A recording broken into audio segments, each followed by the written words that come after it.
ఆంధ్రప్రదేశ్ ఈ దేశానికి ఏమిచ్చిందని ఎవరైనా అడిగితే ఇలా చెప్పండి. ఆంధ్రప్రదేశ్ ఏరియా దేశంలో 5% ఉంది. దేశంలోని 57% of the chillies, 25% of the silk కేవలం ఏపీ నుండే ప్రొడ్యూస్ అవుతుంది. విశాఖపట్నం ఇండియన్ నేవీకి షిప్స్ ఇంకా సబ్మెరైన్స్ మ్యానుఫ్యాక్చర్ చేస్తుంది. ఆంధ్రలో ఉన్న శ్రీహరికోట నుండే ISRO major space missions launch అవుతాయి. ఇండియాలో 70% of the shrimps, 27% of the fish, 20% of the egg production ఆంధ్రాలోనే అవుతాయి. ఏపీని చాక్లెట్ స్టేట్ ఆఫ్ ఇండియా అని కూడా అంటారు తెలుసా?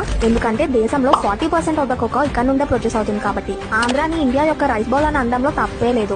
ఎందుకంటే కృష్ణా, గోదావరి డెల్టా ఏరియాస్ నదుల నుండి వచ్చే వాటర్ సప్లై కారణంగా ఇక్కడ రైస్ ప్రొడక్షన్ చాలా బాగా జరుగుతుంది. ఇండియన్ ఫ్లాగ్ ని డిజైన్ చేసిన పింగళ వెంకయ్య గారు కూడా ఆంధ్ర వారే. ఇక్కడ తెలుగు లాంగ్వేజ్ ని కామన్ గా యూజ్ చేస్తారు. అండ్ ఫేమస్ కూచిపూడి డాన్స్ కి ఏపీ పుట్టినిల్లు. 1953లో పొట్టి శ్రీరాములు గారు తెలుగు లాంగ్వేజ్ బేసిస్ మీద ఆంధ్ర స్టేట్ కోసం పోరాడి ఉండకపోతే ప్రెజెంట్ తమిళనాడు, కేరళ, కర్ణాటక, మహారాష్ట్ర, గుజరాత్ అంటూ ఇలాంటి స్టేట్స్ అసలు పుట్టేవే కాదు. ఇండియన్ జీడీపీలో ఏపీ 4.9% షేర్ ని కాంట్రిబ్యూట్ చేస్తుంది.